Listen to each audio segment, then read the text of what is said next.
warahmatullahi wabarakatuh. Nama saya Nilan Zahara, mahasiswa PGMI semester 6 STAI Al-Hikmah Medan.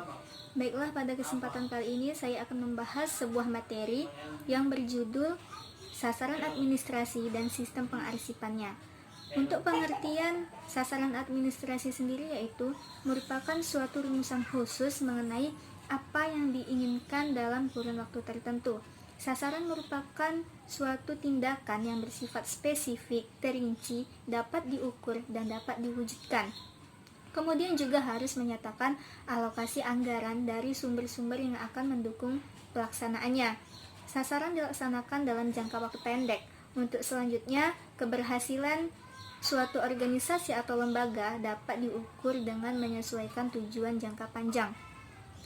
Komponen-komponen administrasi pendidikan yaitu yang pertama, administrasi personal sekolah. Administrasi personal sekolah merupakan segenap proses penataan suatu sekolah. Di dalam berlangsungnya kegiatan sekolah, maka manusia merupakan unsur yang penting. Karena kelancaran jalannya pelaksanaan program sekolah sangat ditentukan oleh manusia-manusia yang menjalankannya. Apabila manusia-manusia atau pegawai yang bertugas menjalankan program sekolah itu kurang berpartisipasi, maka akan sulit untuk mencapai tujuan pendidikan yang telah ditentukan. Administrasi personalia menurut Suryo Subroto mencakup beberapa hal, yaitu perencanaan pegawai, pengadaan pegawai, pembinaan dan pengembangan pegawai, promosi dan mutasi, pemberhentian pegawai, kompensasi, dan penilaian pegawai. Nah, yang kedua yaitu administrasi kurikulum. Kurikulum merupakan seluruh program di dalam sekolah yang berpengaruh penting terhadap maju mundurnya pendidikan. Kurikulum bersifat dinamis dan senantiasa dipengaruhi oleh perubahan dalam faktor-faktor yang mempengaruhinya. Administrasi kurikulum dan program pengajarannya mencakup kegiatan perencanaan, pelaksanaan, dan penilaian kurikulum yang pada umumnya telah dilakukan oleh Departemen Pendidikan Nasional tingkat pusat. Yang ketiga yaitu administrasi sarana dan prasarana sekolah. Sarana pendidikan terdiri atas 3, yaitu yang pertama bangunan dan perabot sekolah, yang kedua alat pelajaran yang terdiri dari pembukuan dan alat-alat peraga juga termasuk laboratorium, yang ketiga media pembelajaran. Nah, administrasi sarana dan prasarana yang baik diharapkan dapat menciptakan sekolah yang bersih, rapih, dan indah, sehingga dapat menciptakan kondisi yang menyenangkan baik guru maupun siswa untuk berada di sekolah. Yang keempat yaitu administrasi siswa. Administrasi siswa bertujuan untuk pengembangan pengetahuan dan kemampuan penalaran, pengembangan keterampilan dan pengembangan sikap siswa yang sesuai dengan kurikulum. Hal yang harus diperhatikan dalam administrasi pendidikan siswa yaitu penerimaan murid baru, kegiatan kemajuan belajar, serta bimbingan dan pembinaan disiplin. Yang kelima yaitu administrasi keuangan dan pembiayaan. Sumber keuangan dan pembiayaan pada suatu sekolah dapat dikelompokkan atas 3 sumber, yaitu yang pertama dari pemerintah, yang kedua orang tua atau peserta didik, dan yang ketiga masyarakat. Adapun sistem pengeluaran meliputi biaya rutin dan biaya pembangunan. Kearsipan.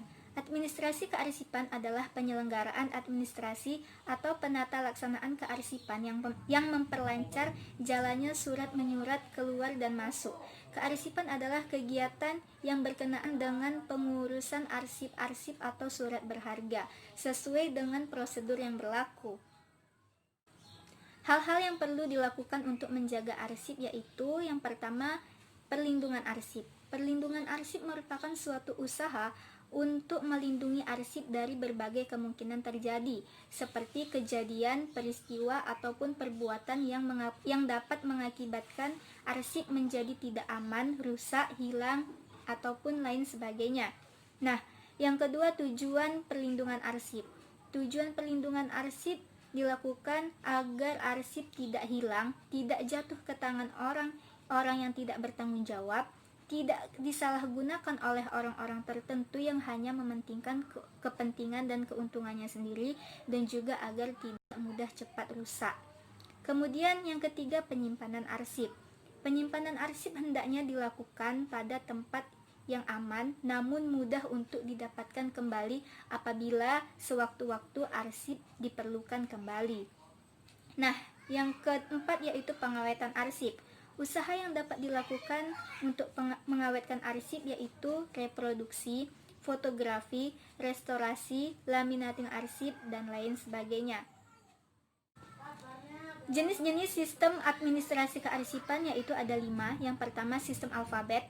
Nah, dokumen yang akan disimpan disusun menurut abjad dari huruf A sampai dengan huruf Z. Nah, yang kedua, sistem geografis. Sistem geografis ini dokumen yang akan disimpan disusun menurut tanggal yang telah ditentukan.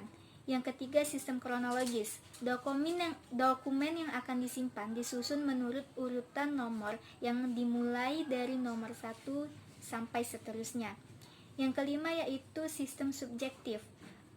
Dokumen yang akan disimpan disusun sesuai dengan letak permasalahannya. Demikianlah yang dapat saya sampaikan. Semoga video ini dapat bermanfaat. Lebih kurang saya mohon maaf. Assalamualaikum warahmatullahi wabarakatuh.